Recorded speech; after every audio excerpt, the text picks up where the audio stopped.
Right, we'll just give it one more minute because I can see some new people just entering the webinar right now. So I'll give them a chance to join.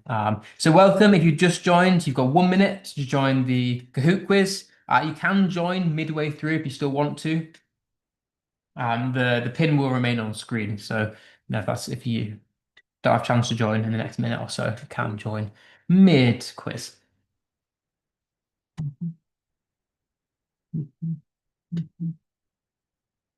The quiz that we're about to do today is partly based on what we did last week on symbols and themes, along with types of words. Right, okay.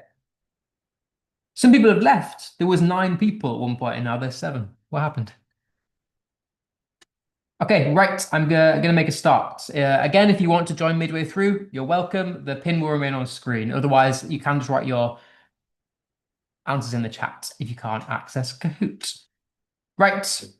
The first 10 questions are on what we did last week, which is symbols and themes. So those of you who've done your homework should hopefully be good at this. So in Of Mice and Men, the rabbits that Lenny dreams about symbolized what? Or can you work it out if you can't remember from last week?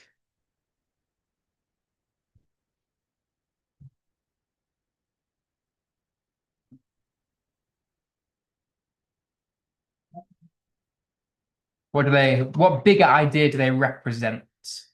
Lovely. Some people have been doing their homework. That's nice to see.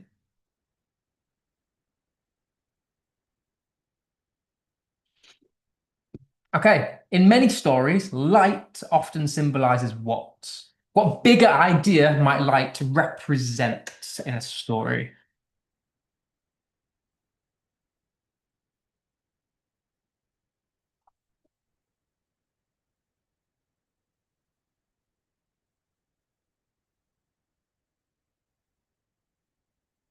Ooh, a little bit of a split for this one. Normally, light symbolizes sort of exposing the truth or some sort of knowledge. For those of you that have started Inspector Calls, you'll see this. When the inspector walks into the room, the stage lighting changes. So light often means exposing the truth.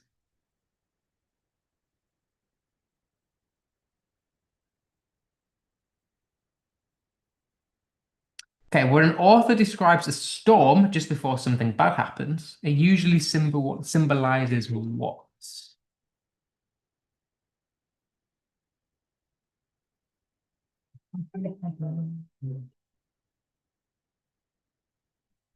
It's a type of pathetic fallacy, but what does it represent? What bigger idea could it refer to?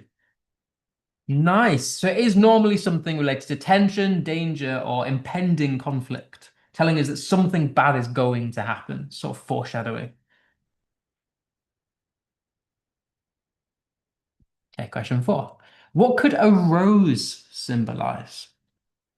Think about what bigger idea it represents. When you think of a rose, what emotions do you feel? What things come to mind?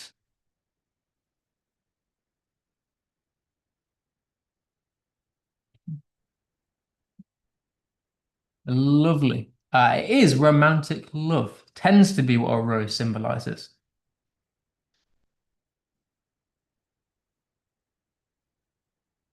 Okay. Question 5. What might a broken mirror symbolize? What big idea does it represent? What do you think about when you think about broken mirrors? What emotions does it make you feel?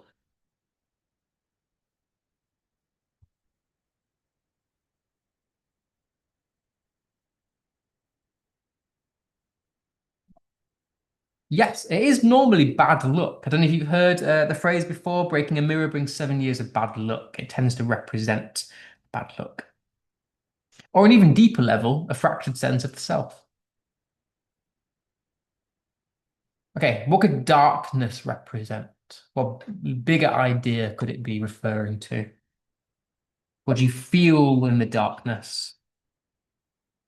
What things might be going on in the darkness? Our lovely clean sweep this time, fear and corruption.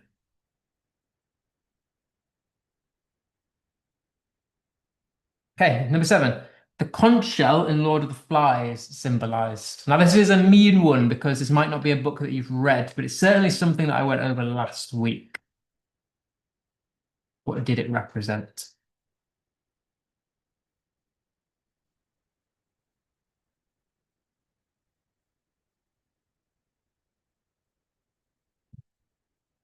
It was order and authority.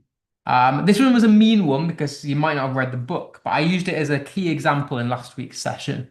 In the book, The Lord of the Flies, it's about a group of teenage boys who have to learn to live by themselves on an island. And they use the conch shell to symbolize bringing them together, order, getting rid of the chaos. Okay, question eight then. What might a caged bird symbolize? What bigger idea might it represent? What does it make you feel?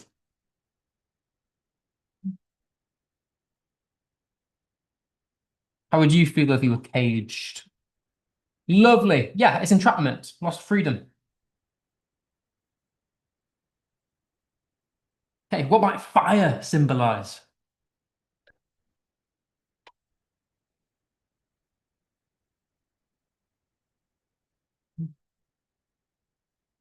Nice. We're getting some clean sweeps today. This is good to see. Passion, destruction. Okay. What might a decaying leaf symbolize? I didn't mean to put a twice. We've seen this. If you come to my Macbeth sessions, you would be familiar with the image of a decaying leaf. It is the cycle of life and death. Okay, that finishes the first part of our quiz. The next 10 questions are going to be on types of words. So hopefully, there should be good revision. So, the cat slept on the windowsill. What type of word is cat?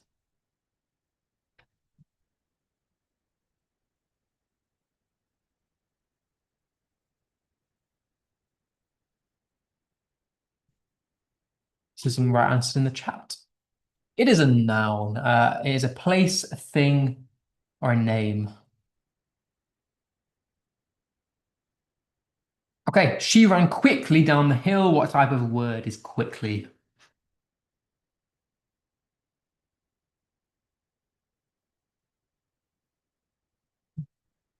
Nice, almost a clean sweep again. It is an adverb. It's describing how we're doing our verb, which is running, and ends in ly.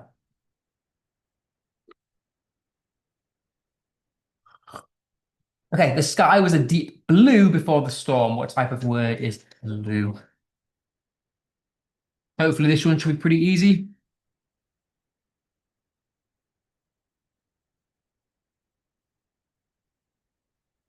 Lovely. Some right answers in the chat again.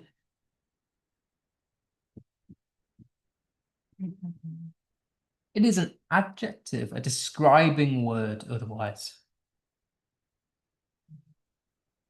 Okay, he jumped over the fence. What type of word is jump?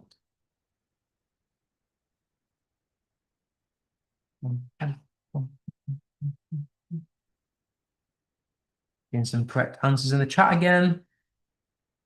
Always waiting for the last couple of people to answer. Interesting. Nice, a clean sweep again. It's a doing word. Okay, coming towards the end now. The book is on the table. What type of word is on? Bit more of a tricky one this time.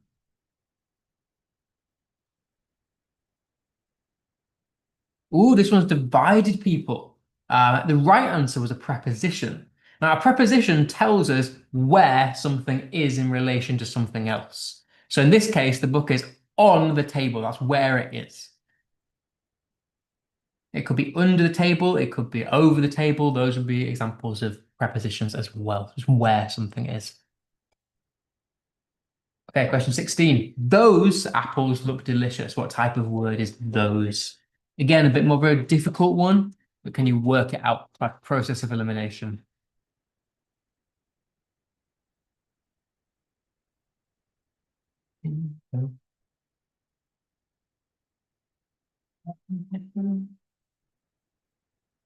Nice and rounds in the chat.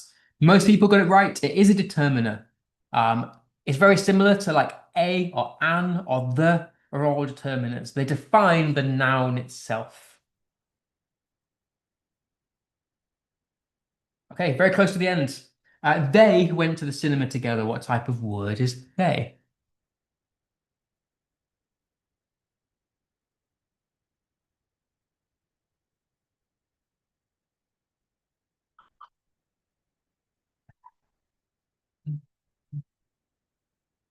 Ooh, a split again. But it is a pronoun. Very similar to how I would say I or we or you. It's defining who I'm talking about. In this case, they is a pronoun. Okay, last five questions. The children played outside after dinner. This one's a bit of a trickier one, so think about the use of the word in a sentence. How is the word outside used?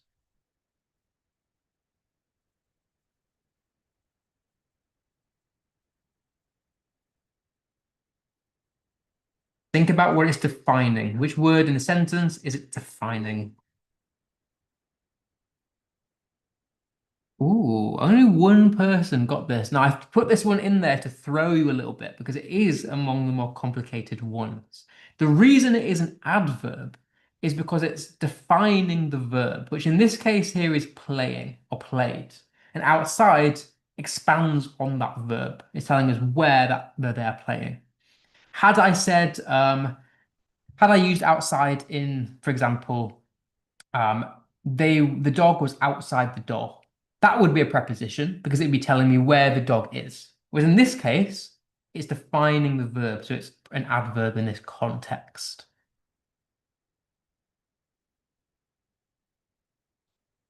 Okay. An old house stood at the end of the lane. What type of word is an?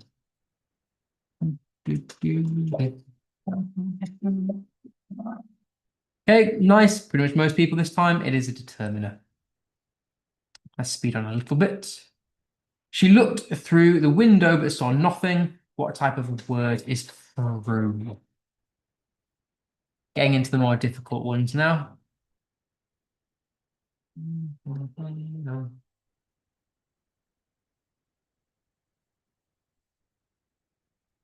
I can already tell this thrown a few people in the chat. It is a preposition, technically, because again, it's telling us where something is happening. She's looking through. That's a direction. That's a place. It's telling us where she's doing it. So it will be a preposition. Okay. These ones are now bonus questions on our keywords that we should be learning that have been learning over the past month. Which word means excessive confidence or boldness or audacity? See if you can remember any of these three that are going to come up.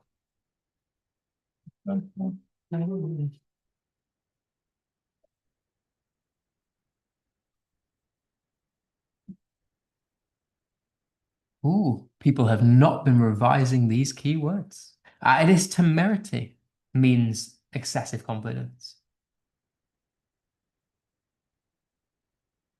Okay, last two. Which word means showing great care and perseverance? Oh, interesting that the answers have started to come in a little slower. People think about it.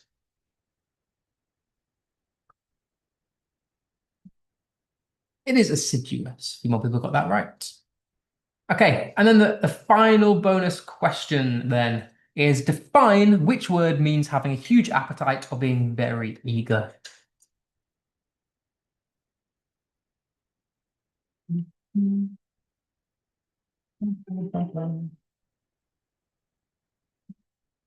It is voracious. Well done to those who got it.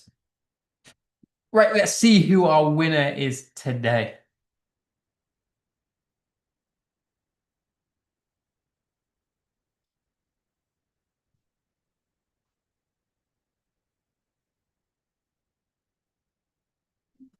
Well done.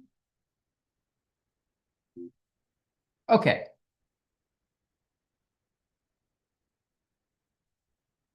so let's get on to what we're going to do today. Um, It appears, and I'm happy that a lot of you are revising. So I'm happy. I'm happy with that. Great results as far as I'm concerned.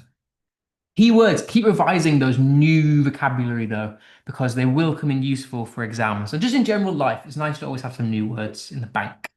But last week, we began our venture looking into analysing fiction, continuing on what we have been doing since the start of the year, which is making inferences, beginning to understand the writer's choices. Last week, we looked at symbols and themes, but this week, we're going to focus on this thing called atmosphere, specifically looking at how it affects the effect on the reader. So,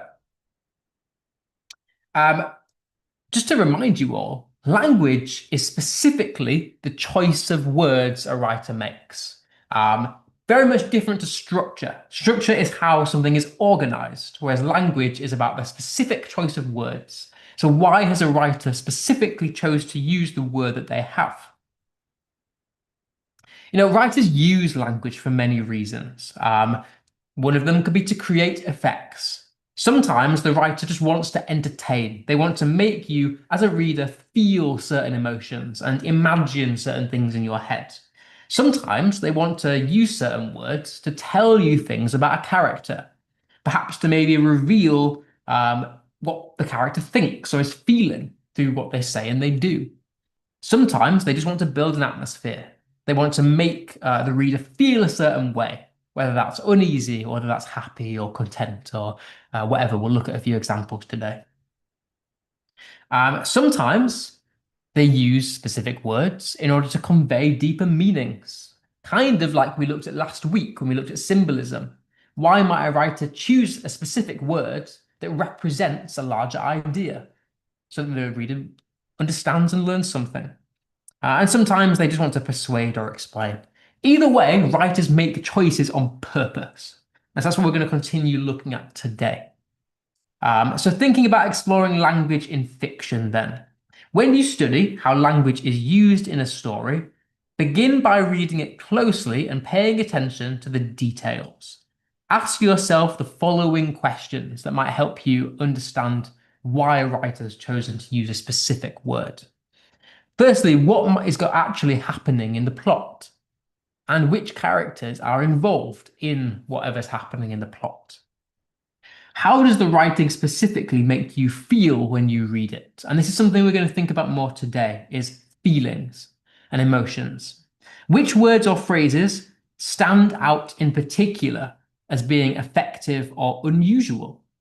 What techniques or literary devices has the writer used? Now, that's something I introduced last week with symbolism, and we're going to continue looking at for the next few weeks, but today we're going to focus on atmosphere. And how might these choices affect the reader or shape their response? So these are the questions we're going to start to target today. So word choices affect the reader. That should be a given. When you read a story, I mean, I've never read a story and not been affected. A writer's choices will always make you feel or think certain things. And that's the whole point of writing, to get a reader to think and feel. But I want to quickly define what I mean by effect. When you affect something, an effect is something that happens as a result of something else. So for example, if it rains, we get wet. The rain being the cause, the getting wet is the result. That's the effect. If we eat lots of sugar, then the effect is that we might get cavities or damage to our teeth. The effect of something is very much dependent on its cause, and it can be either positive or negative. So in the example that we just saw, eating sugar causes cavities. That's very much a negative effect. Whereas maybe somebody gives you a present and that makes you happy. The happiness is the effect, and that's quite a positive thing. So that's all I mean by effect, is when one thing causes another thing to happen. And in relation to fiction, it's the choice of language can cause the reader to think and feel certain things. So writers use words carefully. They select words with care and precision to create exactly the effect that they want, where every word can change how a reader imagines, feels, or responds to something in the story. So, for example, saying she whispered gives a very different impression than she shouted. Just by changing that verb from shouted to whispered, we've changed the entirety of the character and the story and what's going on. Jamie stood in an alley sounds very ordinary, whereas we could change that to a shadow stood in the alley. By changing that noun, again, we've changed completely how you're going to respond to the sentence. The first time you might be like, cool, Jamie stood in the alley, that's very boring. But when it's a shadow, you think, oh, that's quite scary, it's quite mysterious, quite unnerving. I feel quite unsettled now. So just by changing that noun, we've changed how the reader feels. The house was old. Cool, that's a boring, informative sentence. But if we change it to something like the house sagged under the weight of time, it helps us to see and understand more about the house. It makes us to feel things more vividly. So we feel emotions deeper when we change the description of the house. So writers think carefully about words and phrases. They want the readers to notice, picture in their heads, and then react. And the best writing makes us feel something just through the choice of words. So it's worth mentioning, and I've thrown around the word connotation before. I'm going to look at this today. Words can be literal or figurative, and this is something that I find that a lot of students struggle with. Even the GCSE, like year 11, sometimes struggle with this concept. Words don't have to mean their literal meaning. Words can literally mean one thing, but represent another thing.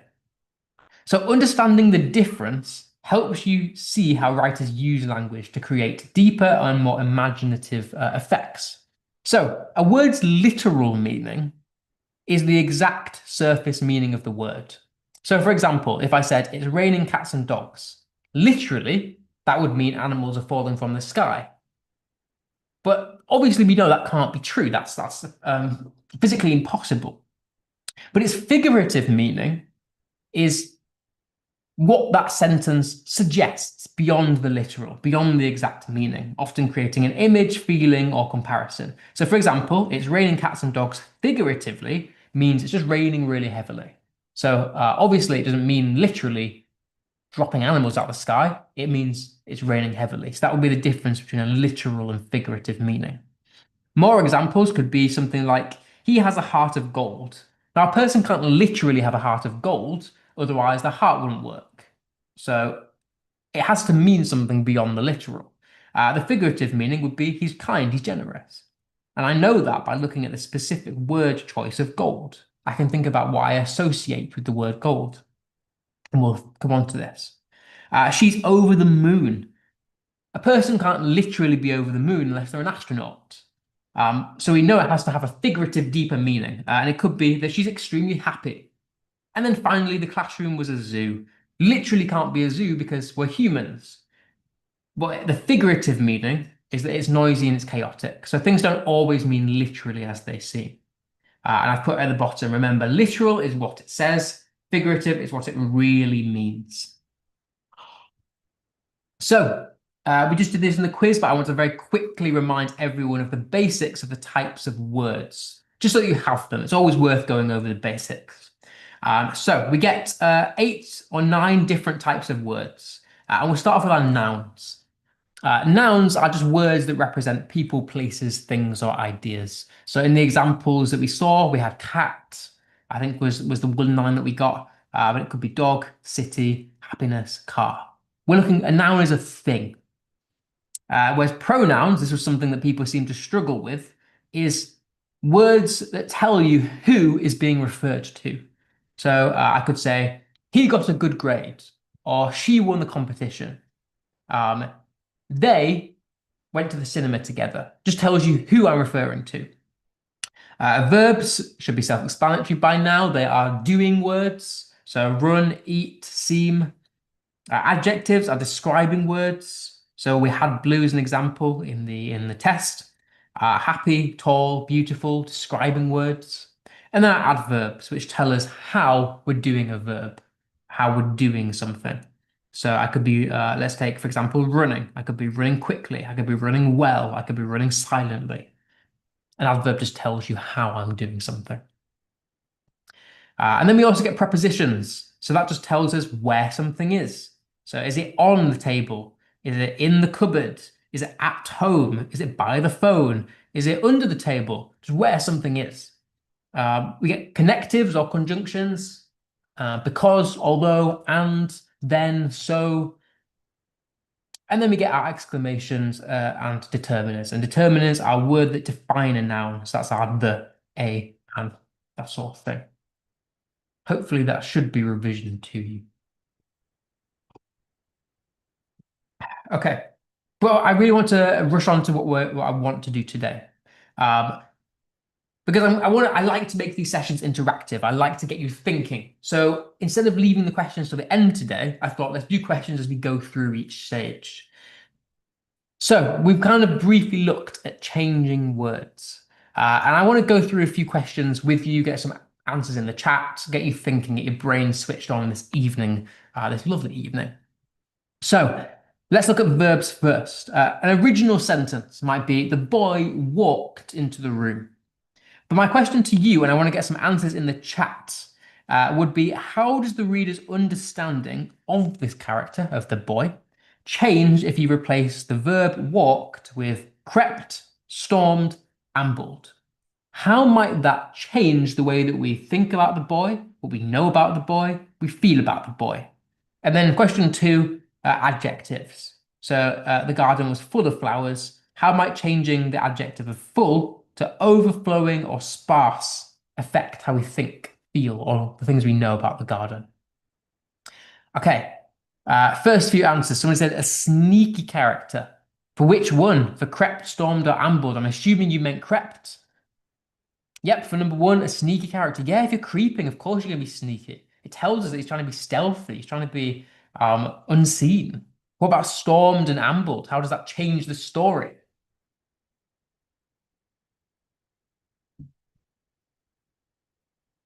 For number two, for stormed, it makes him seem intense. I agree. I think, does that tell us anything about maybe the way that he's feeling? If you were to storm into a room, what emotions might be surging through your body? Anger. Someone said anger. Perfect. Yeah, yeah. A storm is related to anger. What about ambled? So we had, if he's creeping, he's kind of stealthy, maybe up to something. If he's stormed, he's intense, he's angry. What about ambled? What does that tell us about this character? Getting a lot of angry for number two. Well done. Yep. Yeah, relaxed. If you amble somewhere, you've got plenty of time. You kind of walk quite slowly, quite slumped. You got nowhere to be in a rush. So you'd be quite relaxed, yeah, if you're ambling. Absolutely. Yep, we're getting a lot of right answers. He's moving slow and relaxed. Yep, absolutely. What about number two, the adjective? The garden was full of flowers. What if I change this adjective of full to overflowing or sparse? How does that change how we feel about the garden, the atmosphere that's created?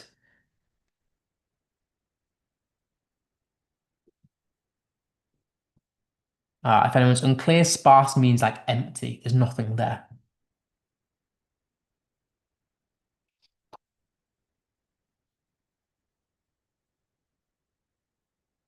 I put some answers up just so we can move on. These are the things that I went with. So very much agreed with you. Crept is like nervous, suspicious, tense. Stormed is angry, aggressive, dramatic. Ambled is relaxed, calm, lazy. And then thinking about the garden, then if you're overflowing, it almost gives the impression of being quite abundant, quite lively, quite cheerful. Definitely something positive. But if it's sparse, it's like empty, it's neglected, which is a little bit sad, really. It's the kind of ideas that I would go down. The garden is. Yep, somebody said the garden is full of flowers, so it's a nice atmosphere. Absolutely. Would you rather, imagine if you're going for a picnic, wouldn't you rather find a field that was full of flowers than was full of weeds? You know, you want something that makes you feel quite positive and happy.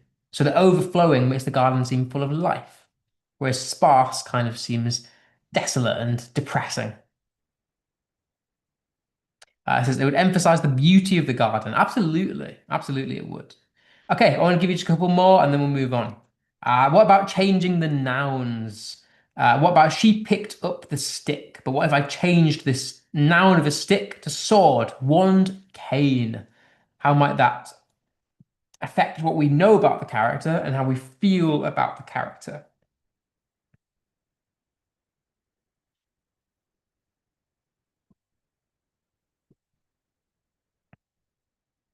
Somebody said she's a warrior. So for the first one, a sword. Yeah, yeah, yeah, definitely. The context would be that she's potentially a warrior, that she's fighting, she's ready to fight.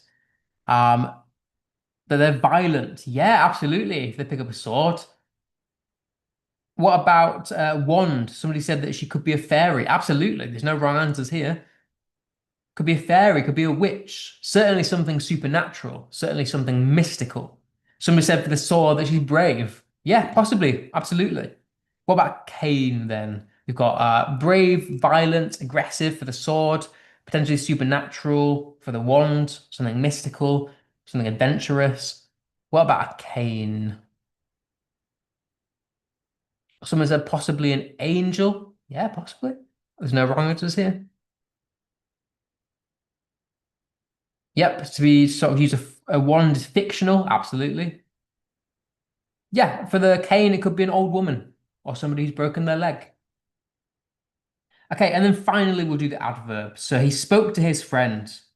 How would adding or changing an adverb affect the meaning? So he spoke to his friend, but what if he spoke to his friend angrily, softly, and hesitantly? What might that tell us about the person, and what might that make us feel about the way that he's speaking to his friend? What does that tell us about him in the way that he's speaking to his friend? Sorry.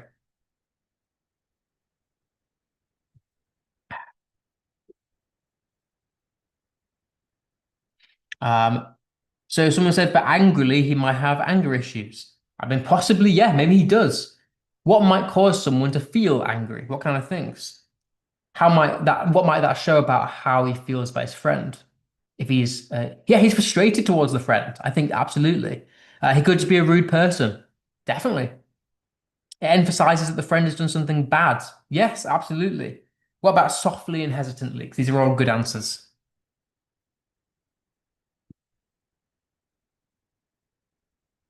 Maybe his friend irritates him for angry. Absolutely. If he's doing something softly, he might be cheering them up. Yeah, that's a really nice way to look at it. I hadn't thought about it like that. That's really nice. It shows that he's kind if he's doing it softly. Yeah, definitely. Like if you speak to someone in quite a soft way, you don't intend any harm by it at all. So kindness is a nice way to think about it. Calmness as well is lovely. What about hesitantly? Why might you be hesitant to speak to a person? Yeah, if someone said for calmly, he might be trying to persuade. Definitely. And then we'll finish on hesitantly. He could be shy. That's a nice way of thinking about it. For hesitantly, somebody said maybe afraid or anxious or maybe scared. Yeah, these are all good. Okay, we'll move on then to our connotations. So I mentioned this word, and I've mentioned it a few times over the past few weeks, really, where ever since we've kind of been looking at inferences. A connotation refers to the fact that words can carry more than one meaning. Um, They can bring about feelings in the reader, ideas, things we think about, or associations in a reader's mind. And this is a connotation. So basically, connotation is the way that we as a reader associate to a word. So it's what a word makes us think about, what a word makes us feel, the ideas that come to us when we think about a word. That is a connotation. So, for example, the color blue literally describes a color. Um, but on a connotation figurative level, is the word I'm looking for, we associate certain feelings with the word blue. So when we feel blue, we tend to feel sadness or lonely or depression. So literally blue is a color, but figuratively it can have connotations that we associate with sort of sadness and depression, sometimes confusion. Um, Other words could be like home. On the literal level, home is like a house. But on a figurative level, we need to think about what we associate with the word home. When I think of a home, I think that it's comfort, it's safety. So that's its figurative meaning. A snake, on a literal level, is an animal. But on a figurative level, what might its connotations be? What might it make me think about? What associations might I have to that word? What might I feel about snakes? Well, to me, I think they represent danger, betrayal, sneakiness. And then a rose we did in the questions, which I think represents love and beauty. So again, it's remembering that the literal meaning is what the word actually means, and a connotation is what the word makes you think or feel. Okay. So a word's connotation is made by what the reader thinks and feels about. Okay, so connotations help convey inferences. And we've looked at this idea of inferences recently. An inference is what we can work out from a text. And we can use connotations to help us make inferences. So writers often rely on the connotations of words to hint at ideas or feelings without saying them directly. So by paying attention to these clues, readers make inferences and uncover the subtext, the hidden meaning. So for example, I put, he forced a smile and said, I'm fine. Now, I can pick apart specific words such as forced and smile, or specifically the word forced. Let's stick on for now.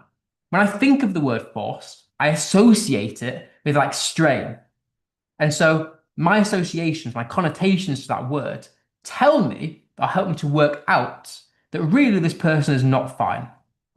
Because I associate with strain. So I think he's trying to be fine. Other examples could be like the empty chair sat in the corner. Now, this image in my mind of this empty chair, yes, on a literal level, it's an empty chair, but on a figurative level, what does it represent? What does it make you think of? What does it make you feel? To me, it makes me feel almost lonely and quite sad. And it gets me thinking, why would somebody feel that way? Well, maybe it represents loss because it was somebody's chair at some point that's now empty. And then her laughter was sharp. Laughter can't literally be sharp because it's not a physical thing. So, figuratively, why might somebody have used the word sharp? Well, to me, it has associations of almost anger and mockery and tension. And the reason that I think that is because when I think of sharp, I think of like a knife or a sword, which can hurt somebody, that somebody would use out of anger. So remember again, writers often show meaning through word choice, and looking at the associations or the connotations help you to uncover the hidden meanings and ideas of the text. So back to our joining in the chat just for the next 5 minutes or so. I want you to think about these words and think, what do you think of when you think of these words? So shadow, bloom, cage, flame, mirror. Thinking about what the connotations could be. What are the feelings associated with these words, the emotions, and what do you think about? What are the ideas that come into your head when you think about these words? So have a think for the next couple of minutes. Put them in the chat. Let's start with shadow. What do you think about when you think about the word shadow? What does it make you feel? What does it make you think of?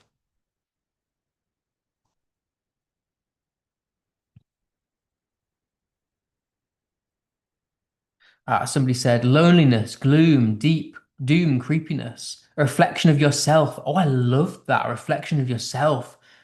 I hadn't really thought about that, but that's beautiful. I guess to add on to that, a reflection of the self, but almost a dark reflection of the self, almost the opposite of the self. Darkness and loneliness, somebody creeping. Absolutely. So I said connotations it could have is like darkness, secrecy, mystery, fear, the fear of the unknown, all of those things are the associations that I think about when I think about shadows. And from that, I could work out a deeper meaning, what it could symbolize, potentially haunting of the past. So that's kind of relating to what somebody said about a reflection of the self. Absolutely. A secret somebody is hiding or a sense of danger. And an example interpretation could be a shadow might not just describe the absence of light, it could represent guilt or threatening presence. So that's beyond the literal. Literally, it's just a shadow. But on a figurative level, what do we associate with it? Well, it's darkness, secrecy, mystery. Okay, I want to quickly zoom along through these because I've got a few other things I want to go through today. But what about like blooming flowers? What do blooming flowers make you think of? What are the connotations? What are the feelings associated with them?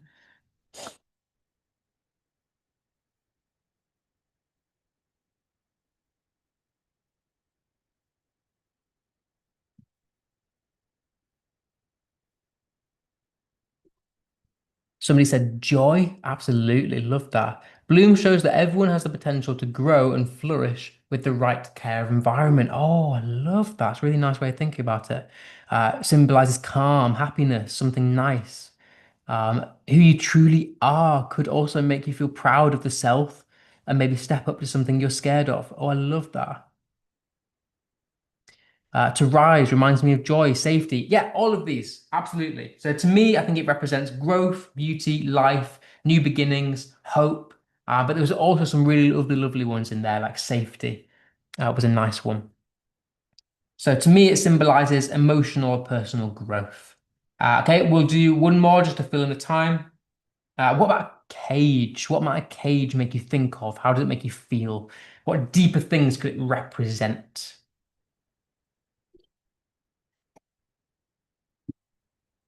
Somebody said, freedom for yourself. So the idea of wanting freedom. Oh, I like that. A loss of hope. Oh, that's very nice. Yeah. So think how you would feel if you were trapped. These are great answers so far. Loss of freedom, feeling of being trapped, confinement or suppression of growth, depression. All of these are lovely things. Losing freedom from the open world. You're on it today. You're on fire today, all of you. These are all brilliant answers. Isolation, lack of protection, dictatorship, hopelessness. Oh, brilliant. So, yeah, that's kind of very similar to what I went with as well. So, feeling trapped, confined, powerless, restricted, imprisoned. And on a deeper level, it could symbolize being held back by fear, society, or even one's thoughts. But I love there's some really great words in there. I love isolation was a really nice one that somebody said. A lack of protection as well was a really nice one. Loss of hope was also really beautiful. So I hope you're starting to see that with connotations, there is no one right answer fits all. As long as you can justify your opinion, there's no wrong way to interpret something. Because there are variations in the chat to what I've said, but it doesn't make you wrong. Because I think some of you got some really nice answers that are also very much correct. Okay, right. We will skip ahead just so we can finish everything I wanted to get through today, because we're almost done. Now, the last thing I want to cover is this idea of atmosphere. Um, because atmosphere is technically a literary language device. It is one of our language devices. And what I mean by atmosphere is the overall mood or the feeling that is created by the writing. So it's how the writing makes you feel is the atmosphere. And writers often convey atmosphere through the specific word choice, but they also do it through settings and pathetic fallacy of the weather. But I want to focus specifically on word choice today. So, for example, the wind howled through the broken windows. The specific word choice of the howled here creates to me an atmosphere of something quite scary and lonely. And that would be the mood, the emotion that's created is the atmosphere. And then on the opposite hand, you might get sunlight danced on the water as children laughed. Well, to me, that creates an atmosphere, an overall mood that makes me feel quite happy and carefree. So the atmosphere is just the emotion that's created. And language affects atmosphere. Writers carefully choose words to shape the mood or the atmosphere of their text. You know, the words they use can completely change how the readers feel or imagine what's happening. So, just thinking about comparing these two scenes then. The first one is the family crowded round, happy murmurs, laughter and glowing faces, time to celebrate. An arm wrapped around her shoulder and her mother's warm voice whispered, I'm so proud that you've been chosen. Now, to me, I think that screams quite a positive, joyful and warm atmosphere. Just words in there like family, the happy murmurs, the laughter, the glowing faces, the celebration, um, the pride. All of these words I associate and have connotations of things that are quite positive. And so it makes the atmosphere that I'm feeling, the mood that I feel, quite positive. Whereas on the opposite hand, you might get the family crowded round like a wall of stone, hard, pale eyes, accusing and thin mouth painted with cruel smiles. Granite fingers seized her wrists, and her aunt's flinty voice whispered, I'm so proud that you've been chosen. Now, even though the same thing has been said, the specific word choices completely change the atmosphere because of the connotations that I have. So before, where we had like murmurs and happiness and laughter and glowing faces, here we have like stone, hard, pale, accusing, thin, cruel, granite, all these words that I have connotations that are quite negative with. I associate these things with quite negative feelings. So the atmosphere is quite negative. It's cold and it's threatening. So remember, when you read a story, ask yourself, which words create the mood or change how I feel about what's going on? And I just want to kind of give you some examples of atmospheres.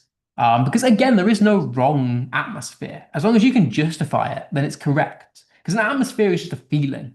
It's the feelings, the emotion that writing makes you feel. Um, so really common ones are things like feeling ominous, that feeling that something bad's going to happen, feeling suspense or feeling claustrophobic. Writing might make you feel quite caved in, quite trapped. Um, if something feels quite menacing, maybe it might be a scary monster or the weather is personified in a text might feel menacing. Um, you could feel quite sad atmospheres, like if something's bleak or lonely or depressing or gloomy. All of these are good options. And you don't have to just stick to the ones here. You can come up with your own. Because again, it's just a feeling, it's an emotion that you feel. Or you could have more positive ones, like a tranquil atmosphere, a joyful, comforting, hopeful, something that's quite nostalgic, maybe. Makes you think about the past in a positive way. Or something is quite ambiguous, like reflective or mysterious or romantic. But yeah, these are all good examples of atmospheres. Now, to finish off, I just want to think about describing feelings, because I think sometimes people overcomplicate feelings or like how to describe feelings. When really it's quite simple. If you feel something, write it down. If writing makes you feel a certain way, that is the right answer. So, for example, words are powerful because they can make us feel. And those feelings, I mean, they are often quite personal to you. You know, different words affect people in different ways, depending on their own experiences, their cultures, their backgrounds. And this matters because the writers choose words to create specific emotions in the reader. So being able to describe feelings clearly helps you explain your response to the text. And again, I kind of just helps you out by giving you some starting emotions. You know, a text might make you feel sad. Maybe somebody dies in the text and you get a feeling of overwhelming sadness. Maybe you feel quite angry or frustrated at the characters and what they're doing. Maybe a text interests you, makes you feel curious or fascinated. Or maybe a text makes you frightened, scares you. But they're just some good starting words. Oops, did not do that. Okay, so again, to finish off today, then, I'm going to get you to think about these. Just these five in the chat. What atmosphere do you think is created in these sentences? And just to remind you, an atmosphere is the emotion, it's the feeling. So what I'm really asking you is how do these sentences make you feel? So let's start with the first one. The moon hung low and pale over the deserted street. What words in there make you feel a certain way?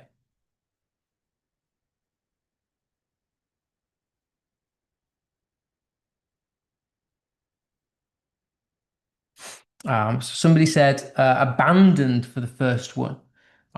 Yeah, it could be quite. I feel like an atmosphere is like emotion. So abandoned is kind of on the right lines. Lonely is probably a better way to describe it. I feel like it does feel quite lonely, and I think the words in there that tell us that is like the paleness and the sort of the deserted streets almost make me feel lonely. Cursed, possibly. Somebody said gloomy, mysterious. Yeah, I think there's mystery in there. The atmosphere could be mysterious. Isolating, scary, all of these are good answers. There's not one right answer. There's just they're all correct. So they're all good. What about number two? The field stretched for miles, colorless and silent beneath a pale, unmoving sky. How does that make you feel?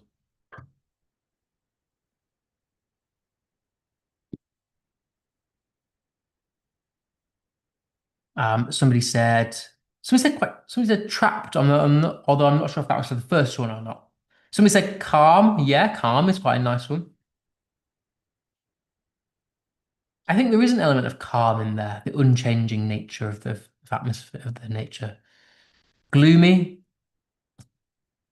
What about number three? The scent of fresh bread drifted through the air, carrying memories of mornings long ago.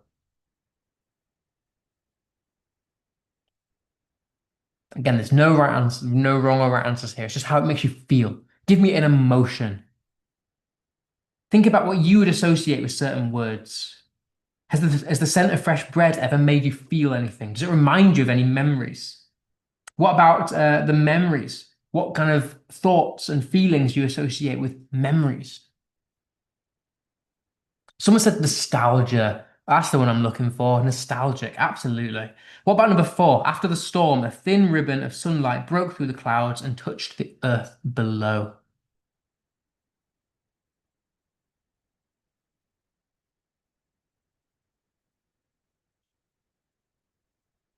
Hope. Oh, lovely. Yeah, I would go with hope. I think if we're summarizing it into one word, I think there's hope, love, warmth. I think all those things are correct. It's definitely a positive thing. And then finally, children darted between puddles, their laughter bubbling louder than the rain. So he said the atmosphere is vibrant and carefree, with the children's laughter bringing warmth and energy. I absolutely agree. I think there's a vibrancy there. There's a carefree atmosphere. Absolutely. Definitely something warm and and inviting, quite happy. Certainly something positive. Nice. Again, you're all on fire today. Bring this energy every week. I'm loving it because we're smashing it today. Well done, guys. Okay. Oh yeah, sorry. These are the words that I went for, but again, there's no one word fits all. So ominous, bleak, nostalgic, hopeful, and quite playful. Okay, the very final thing I want to cover then before I send you off for the rest of your evening is how to actually structure an answer if you're thinking about atmosphere. And one sort of foolproof way is using this acronym here. Um, Feel, ask, understand, link, think, sympathize. These are all verbs that I could use in a sentence. One way to explain the effect of a writer's word choices is to choose a precise verb from this list here to make the effect clear. By working through these verbs, you can really unpick the effect of language in detail, adding layers of analysis to your comments and writing. So just before you leave, I want to show you what I mean in one example. So a false example. The line from a fictional story might be, the old man shuffled along the icy street, his coat threadbare and his hands trembling.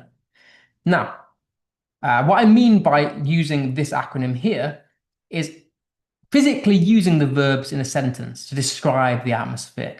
So I've highlighted where I've used them. We feel a sense of worry and concern for the old man as he struggles to move along the cold street. We ask why he is out in such a harsh weather and what might happen to him. We understand from the description of his threadbare coat and trembling hands that he is poor and vulnerable. We can link his situation to the wider theme of loneliness and hardship in society. We think about how difficult it must be to face the cold without proper clothing. Finally, we sympathize with him, imagining how frightened and uncomfortable he must feel. So this is basically a way of writing and structuring an answer. So as the very final task for today then, I'm going to get you to fill in the blanks, choosing which word you would use. And I know we've rushed over this, so I'm sorry for kind of rushing the last couple of minutes, but have a go. So the old woman crept quietly down the narrow hallway. I've given you three options to choose from here. So pick the right ones in the chat. So the verb crept helps the reader, is it feel, think, or understand her fear as she moves cautiously? worried about what might happen. So, yep, loads of people have got the right answer. I went for feel for this one. I think the first one. I think it helps the reader to feel her fear. The description of the narrow hallway makes the reader, is it link, sympathize, or feel with a sense of being trapped and tense? Yep, I would agree. I think this one is sympathize. I think the description of the hallway definitely helps us to sympathize with her sense of being trapped and tense. Okay, then number 2A. The verb groaned makes the reader, is it feel, think, or understand that the house is fragile and under threat?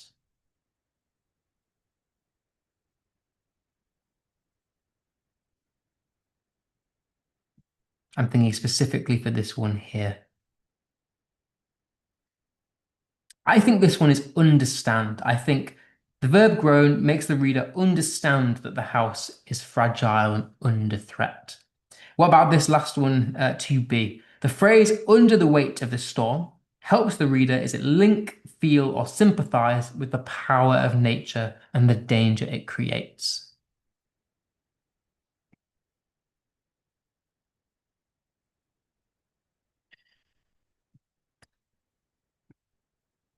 I went for this one. I think it's feel.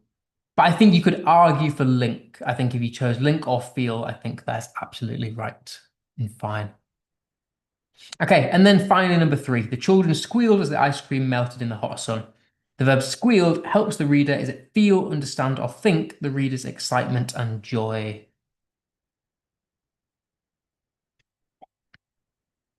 A couple of right answers coming in. Yes, I would agree. I think this one is feel. And then finally, the detail about the ice cream melting makes the reader, is it link, think, or sympathize with the fleeting, playful moment of the summer song, summer fun?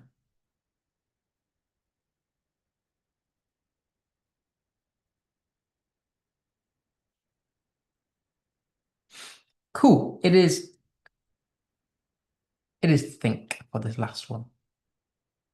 Okay, right. So, as always, thank you for coming to this first hour. You're welcome to stay, anybody who wants to stay for the GCSE class. Um, we're going to finish off our Macbeth work. But as always, I encourage you and thank you to the people who have been sending me homework. I've enjoyed marking the last few things that I've been sent because there's some really nice work being done. So I encourage you, or those of you who don't send me the homework, start sending me something because you will find that it benefits you and that you'll get a lot out of it. So this week's homework, I've given you an extract from a novel called The Woman in Black.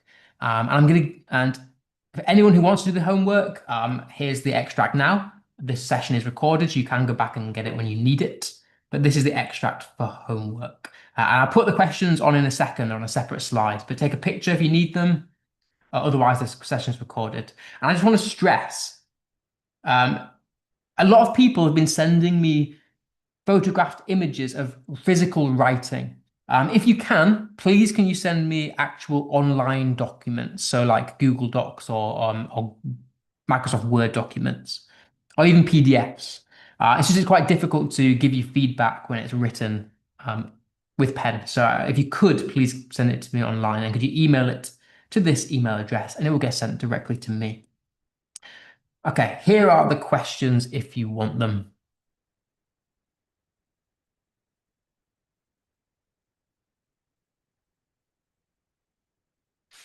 And then the second set.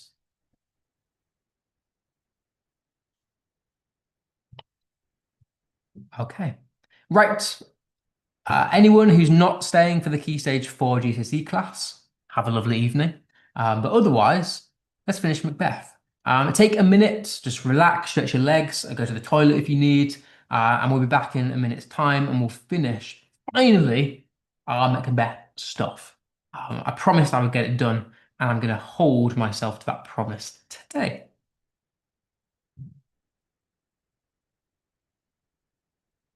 So, whilst we take a break, I'm going to leave you with a little summary of what we've already done.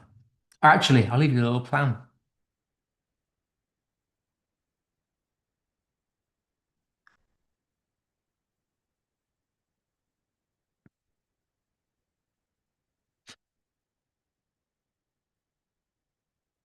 Okay, I'll see you in a second.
Okay, right. So welcome to everyone that has joined us and is joining us for the last of our Macbeth sessions.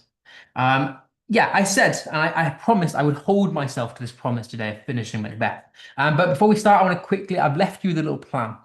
Um, this is my estimated plan of what I want to get through over the next sort of up until Christmas now.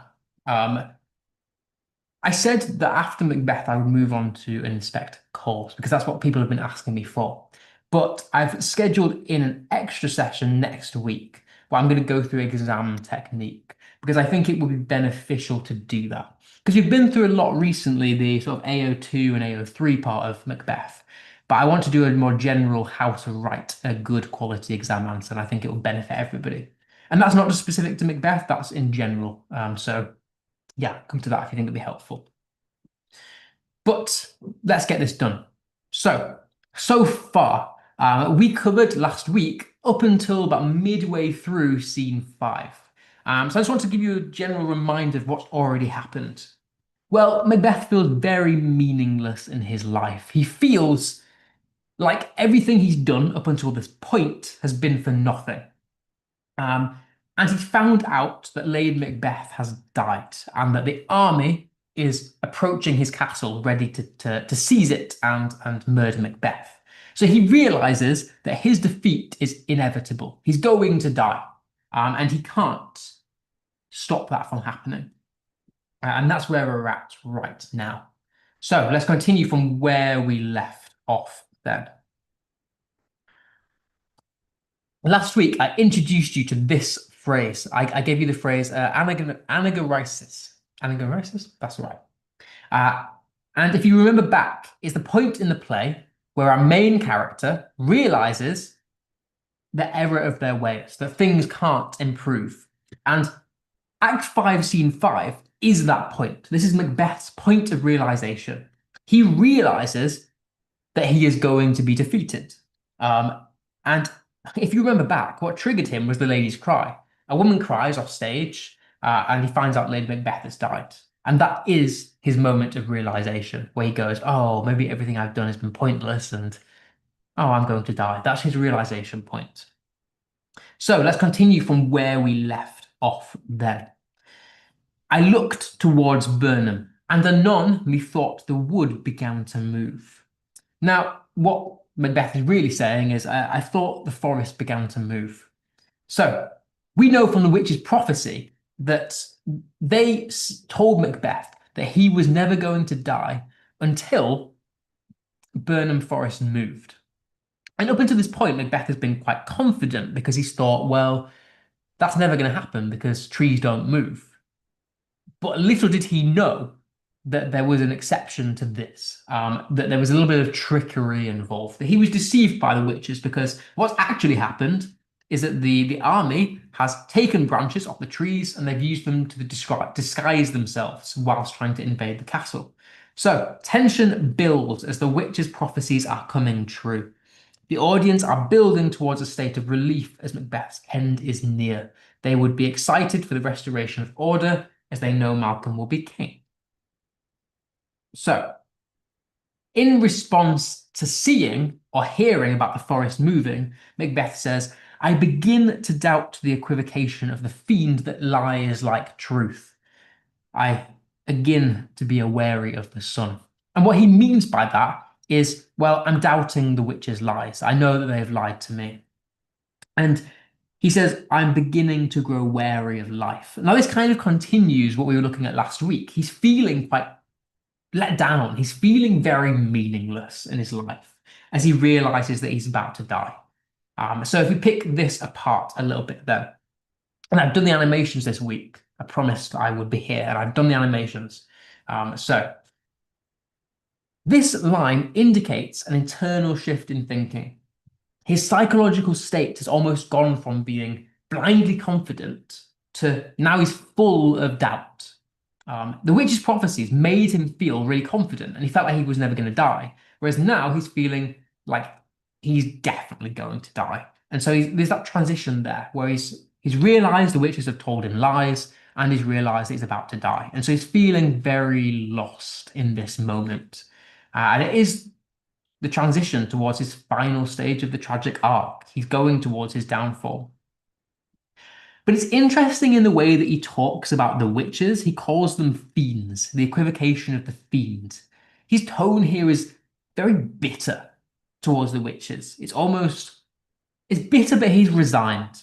He's bitter, but he knows he's going to die. And so it kind of reflects the fact that his psychological state is unraveling. He's still very paranoid, but he's also feeling very tired because he's fought for so long.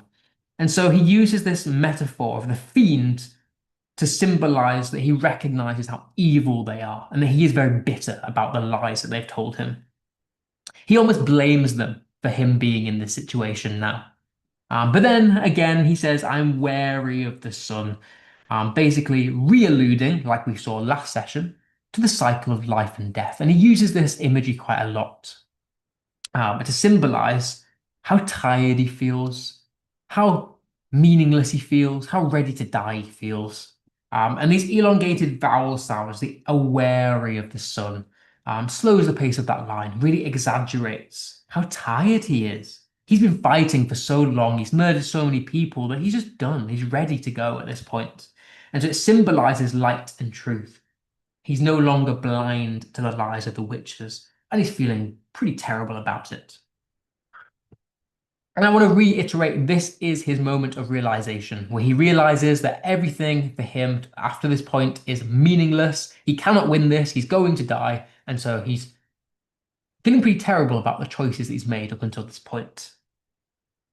But if we look specifically at the context, this relates heavily to the witches and how witches were perceived at the time. People at the time knew that witches were evil. They associated witches, with being evil. And I mean, they did trick Macbeth. They gave him lies and false prophecies in order to influence him into being violent and murder people. They essentially caused his suffering. Or did they? That's the debate. And the witches served not only to appeal to James I, but to support his claims that would scare the audience. And this is the point of the play. It's supposed to scare the audience into obedience. They would know that the witches are evil, and so they would learn not to associate with evil. Otherwise, the consequences are worldwide suffering. So yeah, they would have been warned not to mess with the supernatural. Otherwise, this is the consequence. This emphasizes the moral message of the play. And we'll come back onto that in a second. But just for your sort of AO2 to help with your exam prep, I've given you some quotes that link together. Because in the exam that we'll cover next week, you get marked on linking quotes. And so I just wanted to give you some quotes that go quite nicely together. And what do all of these things have in common? Well, they all show how pretty meaningless Macbeth feels, how isolated he feels. They show this point of his realization um, that he feels sick at heart. He's fallen into the yellow leaf, the cycle of life and death again. The metaphors that we saw last week about the candle, the shadow, the player, all of these things about how terrible he's feeling about his choices and how isolated he feels. And I really just want to highlight to you that you've got this repeated imagery of the natural cycle of life and death, the yellow leaf, the awareness of the sun, the fact that a candle can just be blown out. All should show you how meaningless and sad and depressed he feels. So nihilism is a feeling of meaningless. It's when you think life is basically worth nothing. So at this minute in time, he's feeling very, very meaningless. Can I analyze the sick at heart quote? I already did last week. So yeah, go back and watch last week's session. Okay, so what do we learn about him at the end of this scene? Well, this is our AO1. For those of you who are new, I always give you the specific assessment objectives, and this is our AO1. What we know, he feels hopeless. He feels life is meaningless. He feels almost numb to the fact that he knows he's about to die. Um, within that, he feels quite powerless, quite empty. He's realizing that all the bad things he's done up until this point have been meaningless. They've been for nothing. He killed Duncan to be king. He killed Banquo to secure being king. He lied to the nobles. He killed Macduff's family, all to be king. But what's he got out of this? Nothing, because he's about to die. And so he's feeling very meaningless because everything he's done up until this point has been worthless, essentially. However, he remains courageous. He wants to die fighting, as he refuses to surrender.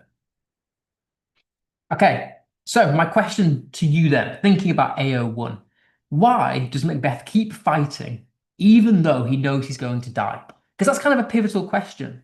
If you knew that you were going to die, why would you not just surrender? Why would you not just give in? And that's the kind of complicated, complex psychological answer to do with Macbeth. Well, firstly, um, pride and bravery. If you think back to Act 1, he was brave Macbeth. That's how we were introduced to him. And so even now, he refuses to surrender because he wants to die as a warrior. He doesn't just want to give in. He's not a coward. He fights to the end to maintain honor and dignity.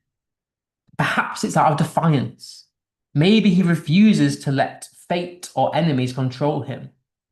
He remains very stubborn in the way that he is, and he refuses to accept defeat quietly. Maybe it's the fact that he is still a tragic hero. Like many tragic heroes, he faces his downfall with courage, even after realizing his mistakes. And this gives him a final moment of glory. He goes out in a flame of glory. Maybe he's feeling hopeless but determined. He knows the prophecies have betrayed him. He knows the witches lied. He knows he's doomed. But that's kind of all he has left. He's fighting for the little dregs of life. It shows his inner conflict. He's lost all hope but cannot give up his identity. Or maybe it's a habit of violence. Maybe he's still within this cycle of violence that he kept seeing throughout the play. Either way, these are interpretations. And we'll come on to this next week because you get marked. If you want the higher marking bands, that sort of like 27 to 30 mark, we need to start giving interpretations of quotes. And these are a good example of different reasons we could give for this answer. So, how do the audience feel about him then in AO1? Well, a mixture of things, really. Partly pity. Maybe we do feel sorry for him a little bit, because after all, he's about to die and his life has kind of been meaningless. Maybe it's frustration because he did cause his own downfall. He was the one that killed those people. He didn't have to do it. Maybe we feel kind of uneasy, maybe a bit fearful. His reaction to his wife's death was kind of underwhelming. He didn't really react that strongly. Maybe there's a little bit of respect. And I've highlighted a little because even though he's going to die, he still fights with dignity. And so you can't help but respect the guy a little bit. Disgust. Maybe we still hate him for the fact he killed Duncan and killed his best friend Banquo. Maybe we admire him a little bit because, again, he's courageous in the face of death. Or maybe we feel kind of reflective. The fact that we see his ambition and his moral corruption, the fact that it's led to emptiness. And so we're kind of reflecting ourselves within Macbeth. But again, this is interpretation. And this is all our AO1 in the exam, being able to say how Macbeth makes you feel. Okay, but I really want to highlight one thing to you. And this is something that I kind of began to touch on last week, but I want to give you a visual. I want to give you a physical written slide on this because it's important. This play would have scared a Jacobean audience. I've mentioned to you so many times the moral message of the play. I use these words all the time. I say, oh, the moral message of the play, the moral message of the play. But I'm going to give you a slide. This is the moral message of the play. The point of the play. Macbeth is supposed to be the audience. He is a reflection of the audience. They see themselves in him. Like them, he desires and has sinful thoughts. Yet, unlike Macbeth, the audience, the average person, never acts on the dark thoughts that we have. So the point of the play is that Macbeth is a warning not to act on sinful thoughts, not to fall prey to your dark desires, because otherwise the consequences are moral and spiritual corruption that leads to the breakdown of the natural world and ultimately to your death. And that links very heavily to our context, to the great chain of being. Because the moral message of the play is don't act on your dark thoughts, don't overstep your God-given place, otherwise it will end in chaos. And if you take anything away from these like 7 weeks of Macbeth, it's that. That is a point of this play. Is it's supposed to warn the audience, don't give in to your dark thoughts because it will lead to chaos and you will die at the end of it. So this play is a psychological inspection of the human condition. It looks at how far a man will go to get what he wants and what that does to the body and the mind. So the Jacobean audience are the people who watched the play at the time. So this play was written in 1605, and the king at the time was James I. And so we kind of refer to that period of time as Jacobean, basically saying James I's period of time.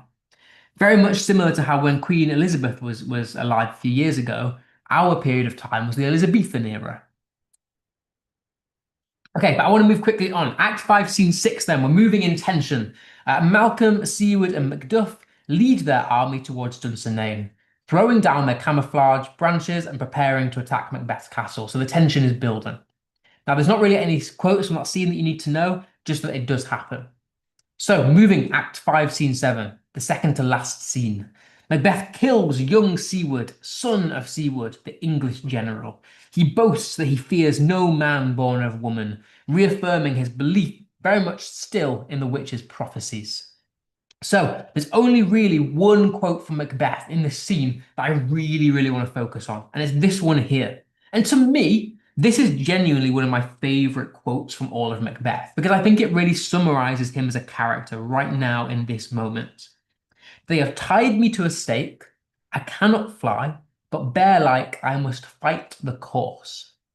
Now, first thing to note is that Shakespeare is alluding to something that happened at the time. At the time this play was written, there was quite a popular sport where a bear would be tied to a stake, and I put a little image in there, and attacked by dogs. So Shakespeare is making a direct reference to that situation.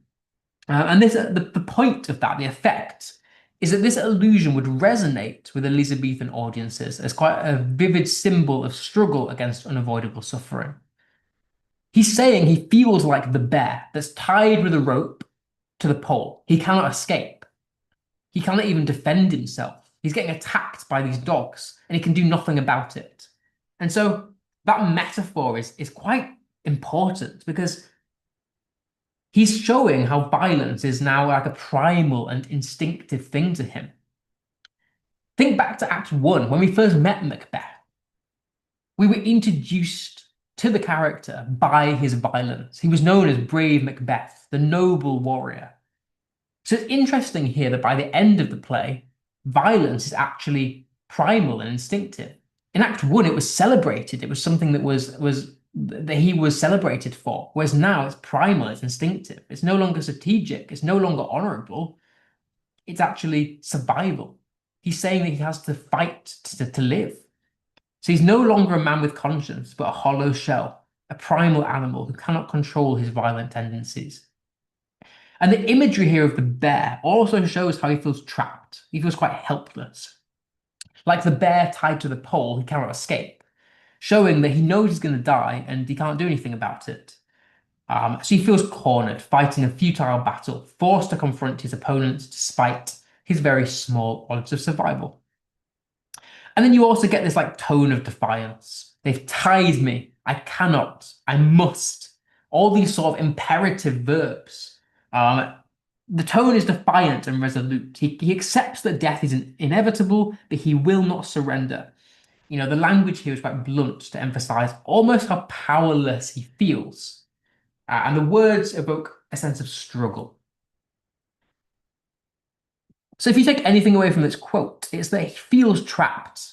He knows he's going to die and can't do anything about it. And so he realizes how his violence has become an innate tendency. It's no longer celebrated, but it's needed to survive. And so he's feeling again very low about his life. So in terms of the context then, the AO3 specifically, again, I've included the allusion to the sport, but also we can think of Macbeth as a tragic hero. He is in his period of realization, the anagnorisis, and he's in this period of self-reflection. And the effect of that is it does allow the audience to pity him because he is realizing his mistakes. And so we do sense that and we do pity him for it. But then it also links back to the Holinshed Chronicles. The fact that Shakespeare originally wrote, in the original story of Macbeth, he was a character that had a really nice rule for like 10 years before he did anything evil. Whereas in Shakespeare's version, he makes Macbeth quite tyrannous very early on in the play. And so it really speeds up Macbeth's violence and evil. So this change underscores how Shakespeare reframes Macbeth's violence, not as a political tool, but as a corrosive force driven by ambition and moral decay, transforming Macbeth into a figure consumed by brutality rather than guided by governance. And so it emphasizes the play's moral message. Okay, so again, we can add that nicely to our quotes that link together. I've added it to the ones that are already there. Because these quotes all are linked by his feeling of inevitability. He knows he's going to die and he feels quite sad about it. And he feels very meaningless about life because he knows he can't escape. So these quotes all juxtapose heavily to his early hubris. And I want to really make this clear because in your exams, you get marked on talking about structure, which is how things change throughout a play. And I think it's really important to note that earlier in the play, he was very confident. He was very prideful, very arrogant, whereas not anymore. At the end of the play, he's actually quite sad and reflective, and he knows he's done wrong. And so those quotes are really good examples of showing how, as a character, he's changed. He was full of pride. He was arrogant. He was violent. Whereas now he's just a guy who's reflecting on the mistakes he's made in his life, and he's feeling very helpless and meaningless. Okay. But what happens in the plot? Well, young Siward is murdered by Macbeth. And Macbeth says, "Thou wast born of woman, but swords I smile at. Weapons laugh to scorn, brandished by man that's of woman born." Well, look at how he speaks. You got rhyming here. The laugh to scorn, woman born. Everything he says is rhyming here. And that kind of reaffirms that he still believes in the witch's prophecies a little bit. Because who else rhymed in the play? Well, it was the witches. And so the fact that he's rhyming right now kind of alludes back to the witches, brings back the fact that he is still a little bit arrogant. He's still a little bit confident. And he's quite a dismissive tone here. And he's back to feeling quite invincible. He's murdered one person and he's like, yep, I am actually invincible. No one can kill me. Even though 5 minutes ago he was like, oh, I'm going to die. But as soon as he kills young Siward, he's like, I am the man. I'm never going to die. And so he's changed back to this feeling of feeling invincible. So yeah, he personifies a sword as well. The fact that he smiles at the sword. That's a weird way of putting it. But it shows how he feels the weapons are powerless against him. He's mocking Siward before he murders him, which again shows his pride. But this quote does remind the audience of the moral message of the play, because Siward's death reminds us of the fact of how many people Macbeth has murdered. This is I want to say the seventh person now that Macbeth has murdered. So it kind of puts his actions into perspective, because innocent people are dying because of his mistakes.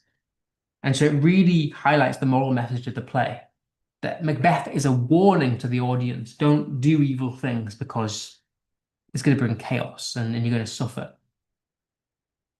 Okay, and the last thing I want to say about this scene then is Macbeth's army then gives in. And the quote is, "The castle is gently rendered.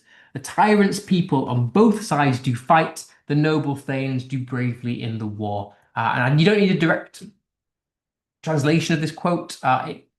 All its meaning is that Macbeth's army is given in. His army has lost, essentially. He's lost the war now. So there's an implied contrast between Macbeth's tyranny and the noble's honor. Even though both sides fight, Shakespeare almost frames the rebels as noble. He says the noble thanes, increasing the audience's anticipation for Macbeth's downfall. And again, you kind of get this tone here that frames the opposition as morally and militarily justified. And then this quote highlights key themes, shows the importance of collective action and legitimacy in governments. Tyranny may be strong, but united.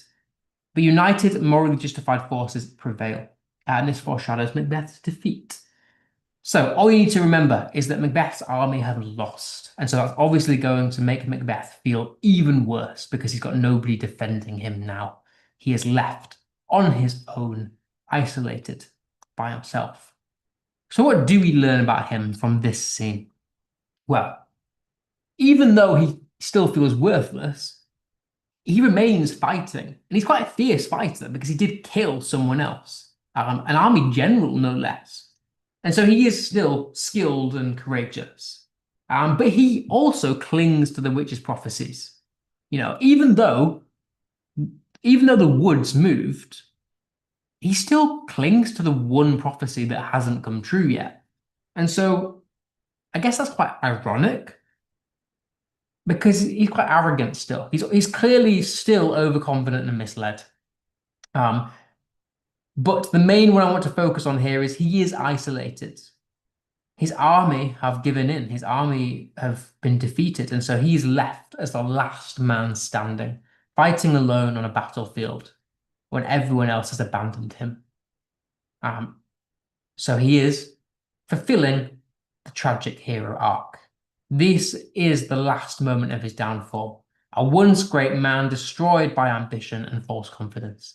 He is the tragic hero that we knew him to be. So what is the purpose of this scene?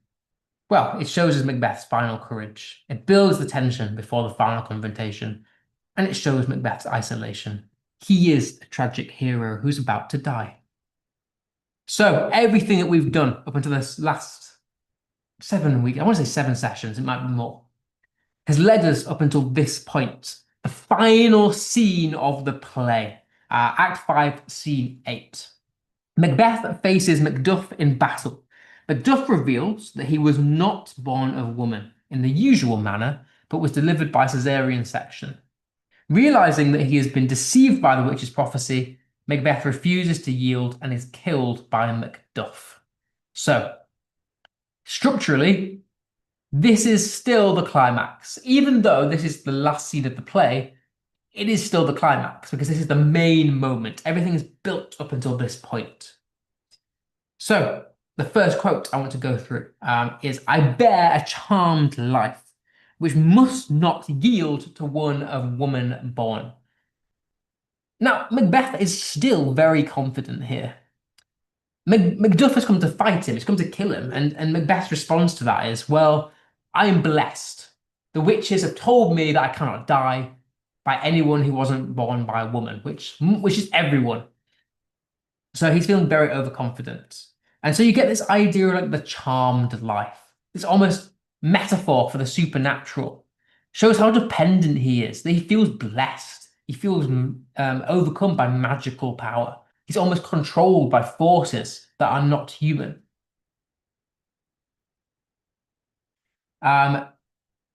He must not yield to one of woman born. This confident tone that I must not yield shows his arrogance. He's so defiant. He's still fueled with this pride, this overconfidence, this hubris.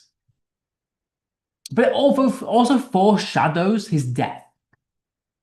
Because through dramatic irony, we obviously know that Macduff was not born naturally from a woman. He was cut out of the womb.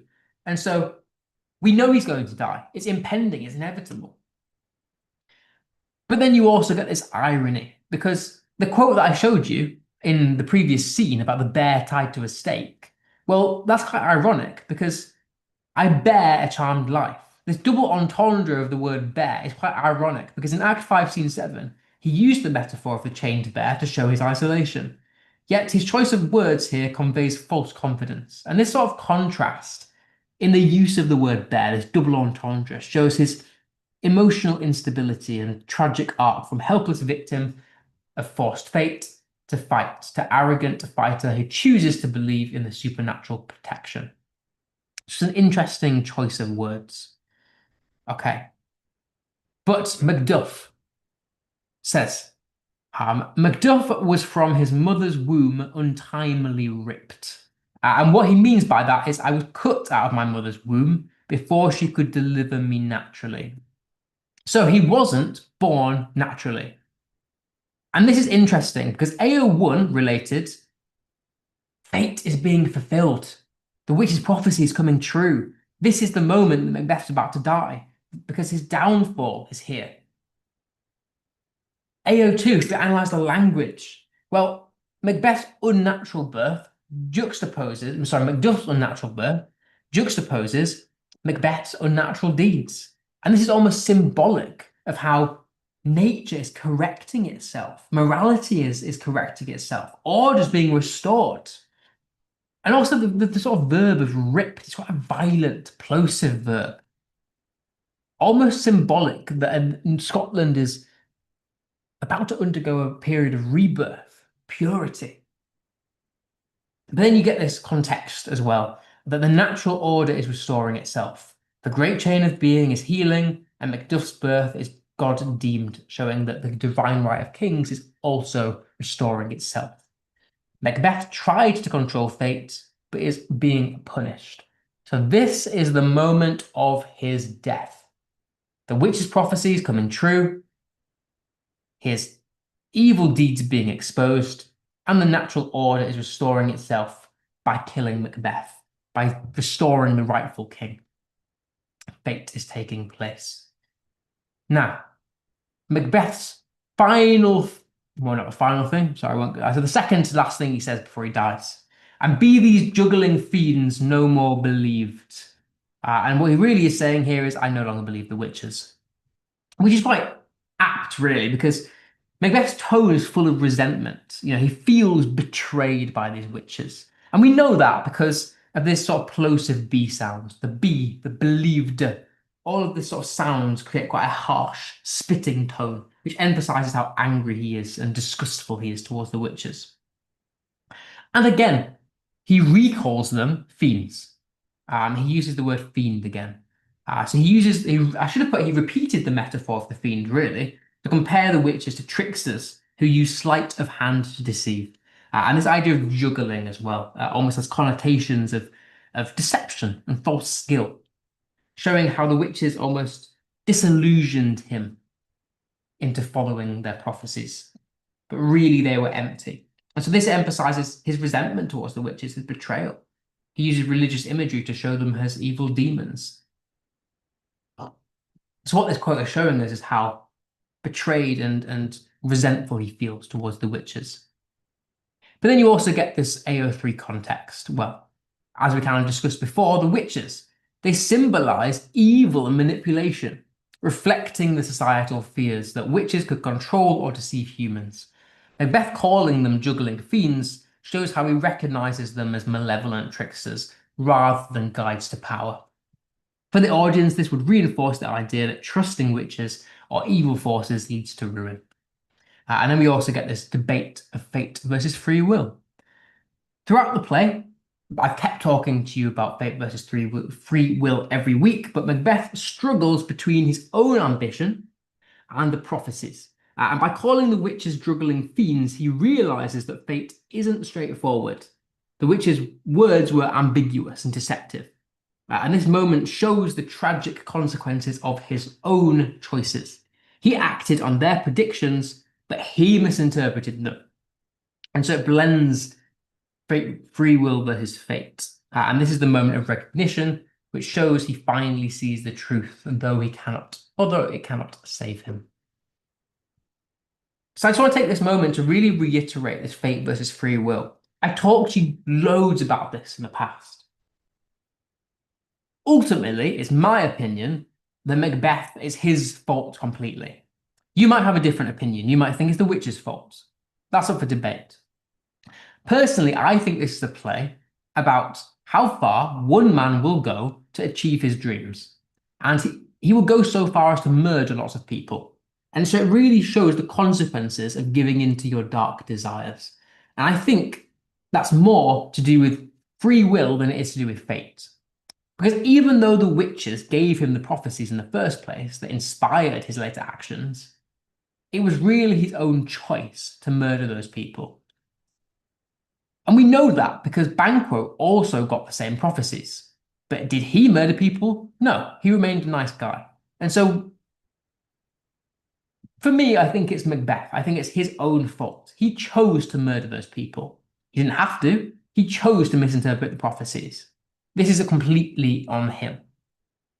So, the very final thing that Macbeth says is, "Why should I play the Roman fool and die on mine own sword? I will not yield." And what he really is saying here is, why should I act like an ancient fool and commit suicide? I will not surrender. So I think it's really interesting here because some of his final words are a rhetorical question. It's showing how defiant he is, that even though he's faced with death, he will not give in despite his inevitable defeat. And the link to this Roman fool as well, this allusion to the Roman warriors. Traditionally, Roman warriors would rather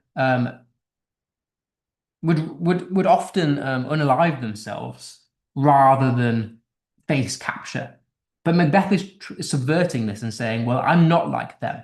I would rather die than I would rather get caught and die and be murdered than alive myself. And so it really shows how full of pride he is to the very end. He really is a tragic hero to the end. And then I will not yield. You get this short, decisive phrase, this imperative tone. I will not yield. Conveys determination and courage. He really is resolute up until his death. And I feel like we kind of respect him for that, or at least I do. Good for him. Okay. So we're very close to the end now. Macbeth is dead. We spent 7 long weeks really analyzing this character, why he does what he does, who he is. For it to end like this, to be murdered by Macduff. And I've highlighted this word you might not have heard of before, called catharsis. In terms of the tragic genre of a play, catharsis is a really fancy word that means you feel relief. The audience feels relief by the end of the play.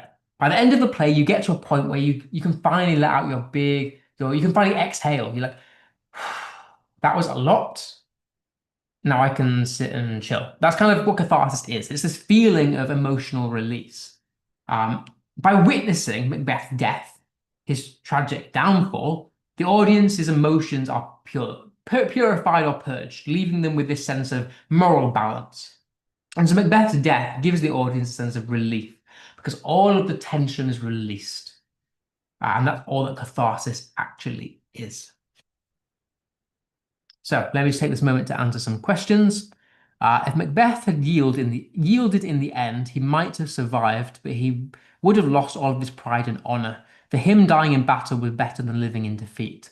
Absolutely. And that's such a key thing to understand about this character, is that he would rather die than give in to defeat. And I think that really says everything you need to know about Macbeth. Why did he murder those people? Well, he wanted to be king.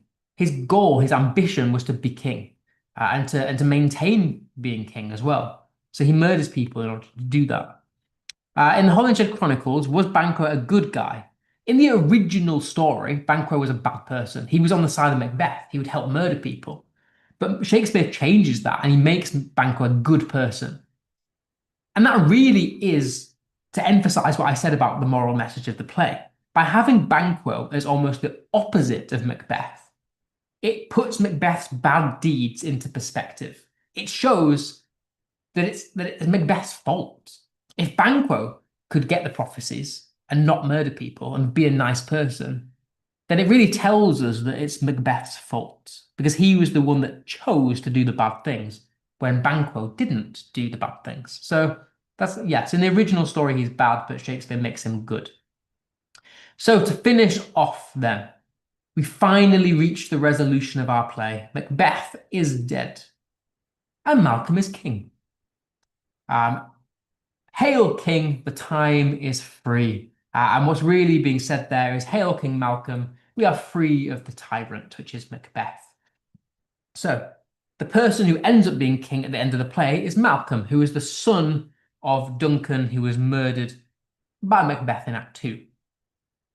So there's only really two things I want to pick apart, and that is this exclamatory here, the Hail King. Interestingly, it mirrors the language of the witches.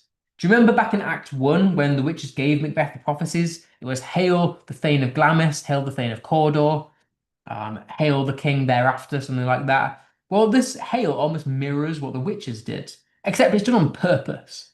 Because in Act 1, that was a negative thing. Whereas here, Hail is a positive thing. It's contrasting. And so this repetition of the witches' language symbolizes the restoration of order, of truth after deception and chaos. It's making light of how deceptive the witches were and saying, things are great now, things have restored themselves. And so the exclamation creates a tone of joy, relief, and triumph to reflect celebration over the restored harmony. And then I also want to mention this, the time is free. It's an interesting sort of metaphor that Scotland is free of this tyrant. He almost personifies Scotland as being something that was trapped. You know, they get this abstract noun of time to emphasize how deeply Macbeth's evil penetrated Scotland. Macduff uses this metaphor of time being enslaved. He almost personifies time as being captured by Macbeth, showing that how Macbeth's death has allowed Scotland and the natural world to now be free and released. So it shows the extent of Macbeth's tyranny by comparing it to a captured slave. And then the very final quote that we'll do for Macbeth before we finish is, in his final speech in the play, Malcolm, the new king, says, what's more to do, which will be planted newly with the time. And what he means by that is we have so much to do to begin this new era of Scotland. And the reason I wanted to end with this is because the play ends on this imagery of renewal and growth. You know, we get this metaphor of the planted newly, comparing rebuilding Scotland to almost planting crops and flowers. And it's interesting structurally because it almost transverts what Macbeth said about the natural life and death cycle. Macbeth often refers to life and death as like a negative thing, we saw a lot of like the yellow leaf and the outbreathed candle. He refers to the natural cycle of life and death as something that makes him feel powerless and weak. Whereas here we've got the opposite. This is referring to the cycle of life and death. Macbeth referred to death. This is referring to life. This is almost rebirth.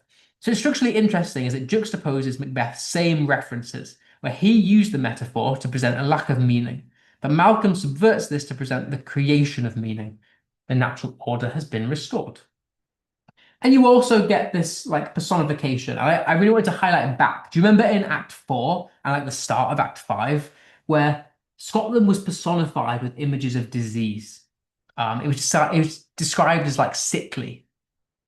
Whereas here we have the opposite. Scotland is being said like it's being planted new. We're getting new plants and it's alive. And so this opposite, this juxtaposition, shows how Macbeth's death has allowed Scotland to enter a period of renewal and restoration, and the atmosphere is a lot nicer now.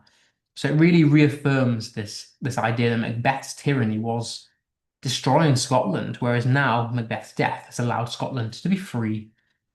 And then finally, you get this extended metaphor of time, very similar to how we saw in the last quote. Time is almost like imprisoned by Macbeth, whereas now Macbeth is dead, time is free. And so it really shows how the natural order is being restored. So the thing I will leave you on is the great chain, the contextual point is the great chain is, and divine right of kings are restored. Tragic hero is dead, catharsis is felt. The end. I can't believe it. We've reached the end of Macbeth. Yeah, it's been nice. Thank you to everyone who's like come to these sessions. I'll stay around for like the next few minutes if anyone wants to answer any questions. But next week I'm going to do some exam prep, how to write good, high quality, high level answers. But yeah, as always, here's some homework. You don't have to do it, but I would recommend you do it because I think it'll be helpful. Is a past paper question based on the character of Macbeth from, I think, the 2019 paper. So if you want to do it, please type me out an online document, maybe a Microsoft Office document or a Google Doc, and email it directly to me at this email if you want to send me something. But otherwise, thank you for coming. Have a lovely week. And please return because in 2 weeks' time, we're going to start on Inspector Calls. So, right, I'll stay around for the next few minutes to answer some questions. Okay, what were the main changes from the Holinshed Chronicles to the Shakespearean version? There's three. One was that in the original story, Macbeth was a really nice king for quite a long time. I think he ruled for about 10 years before he did anything evil. Whereas in Shakespeare's version, he's pretty much evil from the minute, even before he becomes king. I mean, he takes the crown by murdering Duncan. So his evil is accelerated a lot. And so Shakespeare makes his fall into evil a lot quicker. And the reason that is because it's to do with the moral message of the play. It's kind of a warning to the audience. Don't do evil things because these are the consequences. You'll end up suffering and ultimately you'll die. And so it's kind of more to convey the moral message. But also just as a play itself, it makes the play entertaining. It makes the play tense. You know, imagine if we had a play that spanned 10 years, how boring it would be. So it kind of speeds up the tension and suspense, keeps the audience guessing. The second is that Banquo changes. So like I said a few minutes ago, Banquo in the original story is evil with Macbeth. Whereas in Shakespeare's version, he's made to be quite a nice character. And that's really so that Macbeth's tyranny is emphasized and brought to light by giving Macbeth an opposite, allows the audience to compare his bad deeds to somebody's good deeds. And so it really shows us how evil Macbeth is when we compare him to someone nice like Banquo. And then the third thing is the witches. In the original story, the witches have a lot more control, whereas in Shakespeare's version, he kind of limits their control. All they can do is prophesize. They can't tell Macbeth to do anything. They can't force him to do anything. But they do prophesize. And that's important because, again, it emphasizes the moral message of the play. This fateless free will.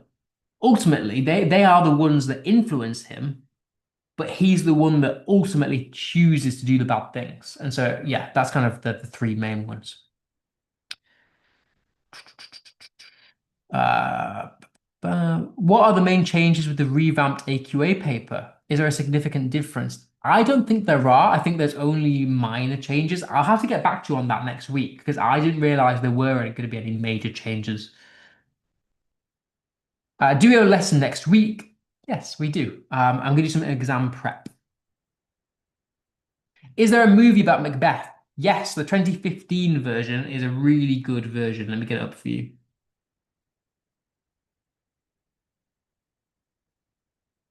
It's a really good version of Macbeth, so I'd recommend watching that. How many people did he murder? Well, let's count. So he starts with Duncan, the previous king. He murders his best friend Banquo. He murders Macduff's family, which I think is wife and son. And then he murders young Siward. So five, but I can't remember if Macduff's family is larger than that, so possibly more. I just want to confirm, have you received my Christmas Carol essay? I've not received your Christmas Carol essay. The question five story. Is the question five story, did you receive that back? Because I marked your question five story months ago, and I sent it back to you months ago. But last week you said you hadn't got it yet. And so I chased it up with Mr. Siddiqui and I resent him it because luckily I still had it. And I resent it to him. And he said that he sent it on to you. But this was like 4 or 5 days ago now. So he should have sent it to you. If not, chase him up because I have sent it to him.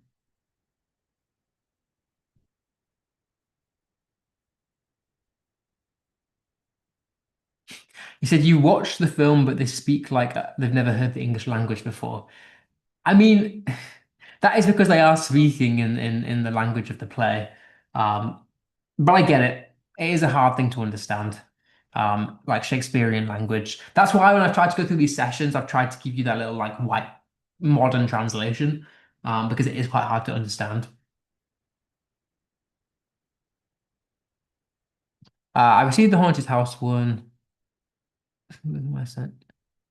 Um, all that I've marked is is what I was given. I don't think there's anything that I haven't marked that I've been sent. So yeah. So yeah, if you haven't got something, please resend it to me. Equally, send it to the email. I'll show you. Send it to this one because it comes directly to me. So if you have anything, send it to this one here. Don't send it to Mr. Siddiqui because he forgets to send things on. Send this one to my email and it will come to me directly. What's the hardest GCSE text that we study? That's a personal question. That's really up to you. What you find the hardest. Personally, I think the hardest is Macbeth. I think that's actually really hard, but you might find the other texts more difficult. Why does Macbeth have stripes on his face? When it comes to film, that like, well, yeah, I think that's more of an artistic choice than it is a contextual choice. I think the fact that he has stripes on his face in the film, I think, is more to do with making him seem more tyrannous, more like a warrior, I guess, by giving him warrior makeup. Will we see Frankenstein here? Probably not. Um, the reason that I've done Macbeth and I'm going to do an Inspector Calls is because that is kind of those two texts that most people study.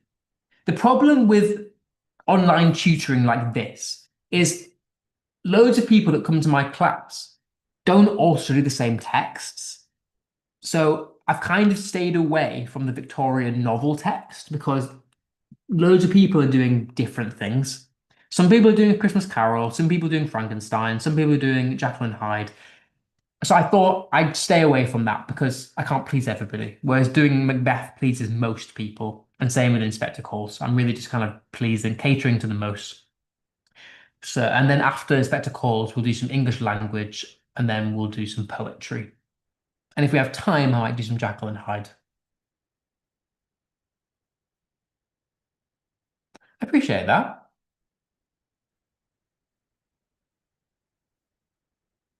I really do appreciate that. I missed my day, actually. Thank you.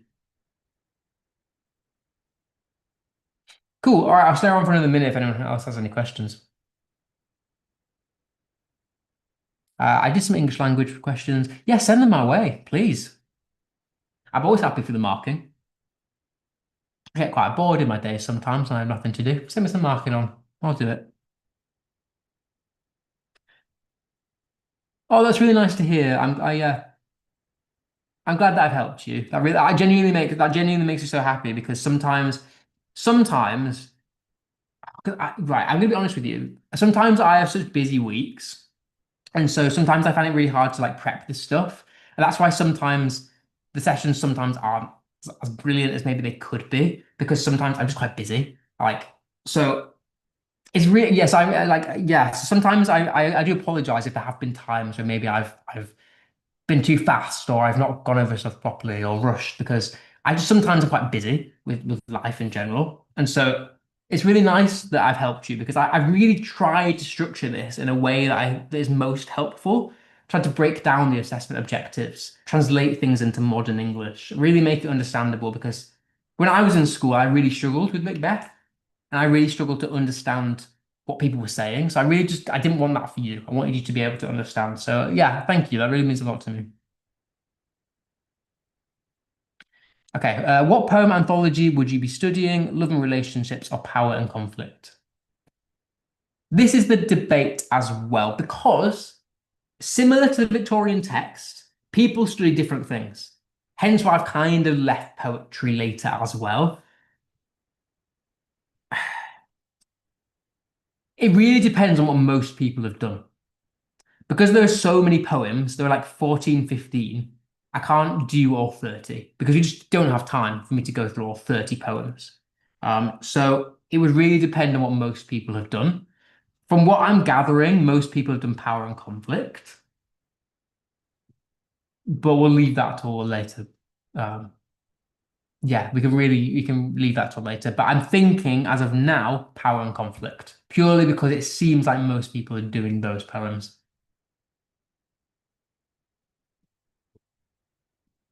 Okay, right. Anybody else any questions? Otherwise, I'm free to go. Thank you for all these questions. I feel like it's been really engaging today. Been nice. Can I do it before the GCSEs this year? Yes. Yeah. I'll get straight on to poetry into the new year. Will there be any other topic we will cover besides the new one you've introduced?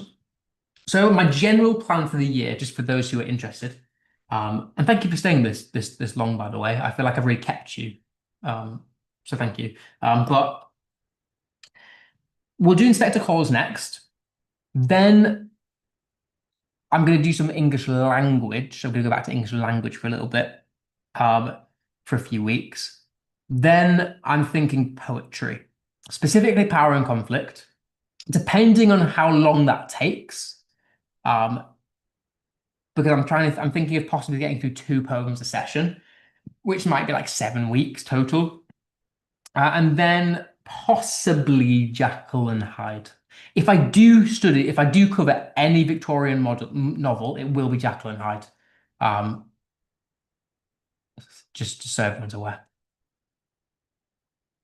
I'm also going to do some unseen poetry as well. Right, cool. I'm not seeing any more questions. Have a lovely week, everyone. Yeah, and yeah, have a nice week and enjoy your evening as well, even though it's quite late.